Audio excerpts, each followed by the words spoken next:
Up there on the roof is a 1999 water heater. It's an electric water heater, and the electrical conduit where it connects to the water heater is separated and damaged and exposing some wiring. And then the junction box that provides the power to the water heater is separated, it's loose, it's not connected to the structure anymore. It's kind of dangling, they have it sealed. That's kind of not preventing water from going down there. So I think that needs to be attached back to the structure. Is that just that's like a quick thing you do, like a handyman, or is that an electrician thing that you're thinking Well, of? if they're going to replace it, yeah, I would probably say a handyman could do it if they just replace the conduit and attach the junction box. I don't think an electrician needs to do that. I think a handyman can do that. The water heater also still needs to be strapped. It is freestanding on the roof, so what they do is they put it over the top of it and cross it over the top as opposed to around the casing. They go over the top of it to secure it to the structure.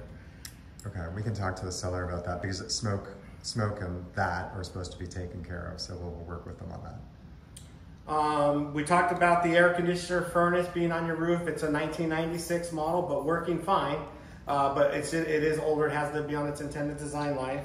On the gas pipe going to that furnace, it's missing a sediment trap. In 1996, that sediment trap was not required, so that's why it's not there. However, sediment traps are looked at in the industry that if it doesn't matter how old the appliance is, if it does not have a sediment trap, putting one on is always going to protect it. So we always look at it as a home inspector. If it's not there, note it, it should be there. Okay? And so that would mean that when you redo that at some point, you definitely want it on there. Like, Correct. Or if you had it serviced, you could say put a sediment trap on for probably about another 80 bucks or something while they're here. But yeah. If it got reinstalled, definitely make sure it had one get put on there. The doorbell, the hardwired doorbell, did not produce any noise, so it's inoperative. Just curiosity, did they have a doorbell that's over here? So just that. Well, I pushed the button, nothing made noise. Okay, that's the only thing I did. Okay, so it's interesting. Okay, yeah. Good to know. Yeah. Actually, the funny thing was, Tom said that they just redid that doorbell to make it flush. So we'll have to talk to him and tell him if something happened. It must have been working, so we'll have to talk to him about that. Well, let me make sure now you got me double checking myself. That's usually the first thing I do when I walk up. Yeah, we got nothing. Yeah, got nothing. That's a whole lot of nothing. Okay, and I just let you know, I put inoperative fixture / bulb in case you put a brand new bulb into a light fixture and it does not work still. I want to cover my butt by saying it also could be the fixture. That being said, we have a light fixture on the ceilings outside all 3 balconies. None of them turned on, so I think they might have burnt out bulbs. Like I said, or I cover my butt and say a bad fixture, but more than likely it's a bulb. Again, that's why I put it either or.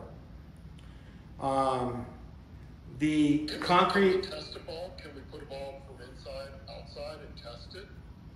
I mean, someone could, yeah, just check. We just don't do that as home inspectors, go and try and make things work. We just turn things on and see what works and don't. We don't try and make things work type things. We can give it a go. We'll give it a go. Your agents are full service agents. They'll probably, and Mark's tall. He could probably do without a ladder. Yikes.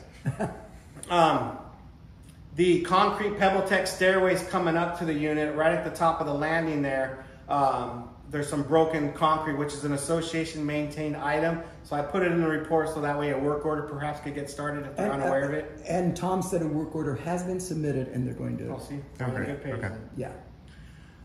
You have your washer and dryer are located in the primary bathroom. You are in an upstairs unit, so there should be a catch pan underneath that washer and dryer. It's a stackable, so it would have to just be underneath the washer there. But you want a catch pan in case it leaks so it doesn't fall through the floor or damage, any flooring. Okay. Interior living areas, now we're inside the house. I was just a lot of the shutters do not completely close. I mean, the louver's closed, but the shutters themselves, they're not attaching to the magnetic clips that keep them actually flush shut. So I don't know if that bothers you or not, but I just made a note that they're unable to remain closed on the in the living room and in the dining room, okay? Is that an adjustment that needs to be made to the magnets? I don't know, I was trying, you maybe put a stronger magnet in, or maybe the sun warped the wood or something, I'm not sure, but it's got a little bit of tension no matter, you can push it and you can feel it attached, but as soon as you let go, it pops off.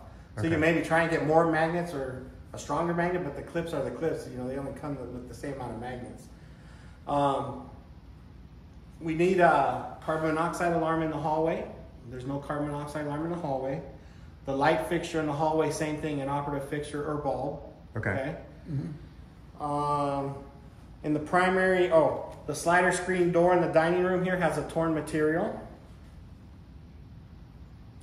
The slider screen door in the primary bedroom has a torn material. In the primary bathroom, the door that goes into the toilet room does not have a doorstop, so it can hit that glass enclosure to the shower adjacent to it. And then the faucet handle to the primary bathroom shower has a couple things going on. A, when you pull it out, you should go left to hot, right to cold. It's backwards, so that way, just so you know, that valve's in reverse.